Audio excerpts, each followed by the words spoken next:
श्वेता, तुम्ही बघताय न्यूज 18 लोकमत बुलेटिनमध्ये तुमचं स्वागत। सुरुवातीला एक मोठी बातमी आहे। करुणा शर्मा या धनंजय मुंडेंच्या पत्नी असल्याचा निर्वाळा कोर्टाने दिलाय। करुणा शर्मा यांना दरमहा 2 लाख रुपये पोटगी देण्याचे आदेश कोर्टाने दिलेत। वांद्रे इथल्या कौटुंबिक न्यायालयानं हा निकाल दिलेला आहे। या संदर्भात आपण अधिक बोलूयात। भूमाता ब्रिगेडच्या अध्यक्षा तृप्ती देसाई आपल्या सोबत आहेत। तृप्तीजी, स्वागत न्यूज 18 लोकमत मध्ये। आज वांद्रे कौटुंबिक न्यायालयानं जो काही निर्णय दिलाय, करुणा शर्मा या धनंजय मुंडेंच्या पत्नी आहेत आणि दरमहा 2 लाख रुपये पोटगी, काय आपली प्रतिक्रिया? करुणा शर्मांना सगळ्यात पहिला तर न्याय मिळाला असं मी म्हणेन। कारण करुणा शर्मा वारंवार सांगत होत्या की धनंजय मुंडेंची मी पहिली पत्नी आहे, मला जो आहे तो घरगुती हिंसाचार करण्यात आला, मला त्रास देण्यात आला, मला जेव्हा खर्च लागतो तेव्हा सुद्धा पैसे देण्यात येत नाहीत। इतक्या उच्च पदस्थ असून सुद्धा त्यांना जो आहे तो धनंजय मुंडेंकडून त्रास होत होता आणि मग त्यानंतर तेव्हा त्यांची दखल जेव्हा घेतली जात नव्हती धनंजय मुंडेंकडून, तेव्हा त्यांनी न्यायालयात जी आहे ती धाव घेतलेली होती आणि आज आपण बघतोय की न्यायालयाने तो निर्णय दिलेला आहे आणि करुणा मुंडे जे आहेत त्या न्यायालयीन लढाई आज जिंकलेली आहे आणि आज धनंजय मुंडे जे आहेत ते आपण बघतोय की दोषी ठरलेले आहेत। खरं तर सगळ्यात पहिला तर स्वतःची पत्नी करुणा शर्मा असून सुद्धा त्यांना न्याय देणं ही पतीची जबाबदारी होती, परंतु त्यांना न्यायालयात जावं लागलं आणि आज खऱ्या अर्थानं करुणा शर्मा ज्या वारंवार सांगायच्या की मला करुणा शर्मा म्हणू नका, मला करुणा धनंजय मुंडे असा उल्लेख करा, तर मला वाटतं की आज लीगली न्यायालयाने त्यावर शिक्कामोर्तब केलेलं आहे।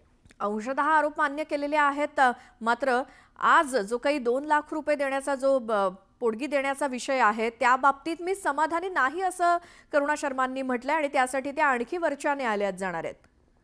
हो, जे कोर्टाने त्यांना जी काही पोटगी मान्य केलेली आहे, कदाचित त्यांना मान्य असेल नसेल त्या बाबतीतली ती लढाई पुढे लढतील, परंतु जे काही त्या सांगत होत्या ते मला वाटते की आज अंशतः कोर्टाने जेव्हा मान्य केलं तेव्हा धनंजय मुंडे आजपर्यंत राजकीय दबावापोटी किंवा ते ज्या पदावर आहेत त्याच्यामुळे जे आहे तो वारंवार करुणा मुंडेंवर दबाव आणणं किंवा त्यांना पत्नी म्हणून न स्वीकारणं, त्यांचा जो आहे तो प्रतिज्ञापत्रात उल्लेख न करणं, हे जे सगळं करत होते, तर मला वाटते की आज न्यायालयाने त्यांना पहिला झटका दिलेला आहे आणि आता जे काही सगळं चालू आहे, वाल्मिक कराड प्रकरण सुरू आहे किंवा त्यांची जी काही टोळी आहे ती सगळी धनंजय मुंडेंच्या आशीर्वादाने आहे। त्यामुळे हे सगळ्यात पहिलं कोर्टाचं सकारात्मक पाऊल करुणा शर्मांच्या प्रकरणातलं आहे, परंतु यापुढची सुद्धा लढाई जी आहे ती धनंजय मुंडे यात दोषी आढळलेले आहेत, परंतु आता जे काही ही प्रकरणं समोर येत आहेत त्यामध्ये सुद्धा नैतिकतेनं राजीनामा देणं त्यांनी गरजेचं होतं, ते काही त्यांनी दिलेलं नाही,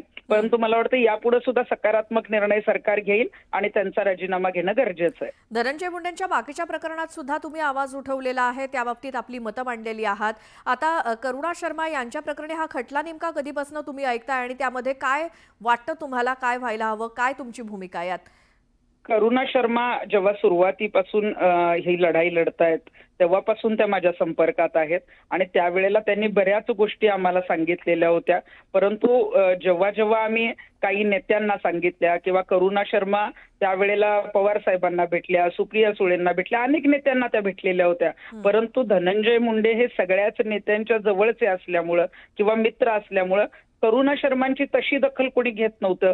त्यांच्या विरोधात कोणीही धनंजय मुंडेंच्या विरोधात तक्रार दाखल करायला तयार नव्हतं आणि म्हणूनच करुणा शर्मांना न्यायालयात जावं लागलं आणि मला वाटतं की त्यांच्याकडे पुरेसे सगळे जे काही आहेत ते पुरावे होते आणि त्या पुराव्याच्या आधारे हा निकाल लागलेला आहे आणि मला वाटतं की हा निकालच सगळं काही सांगून जातो। करुणा शर्मांना जो आहे तो न्यायालयीन जो आहे तो लढाई यशस्वी होऊन आता न्याय मिळालेला आहे। बरं, धनंजय मुंडे या आधी सुद्धा मंत्री होते, आता देखील मंत्री आहेत, मोठ्या पदावरती आहेत, सरकारमध्ये आहेत आणि म्हणून कुठेतरी एक काय म्हणतो आपण उजवी बाजू त्यांची होते आणि त्यामुळे हा सगळा अन्याय होतोय असं तुम्हाला म्हणायचंय?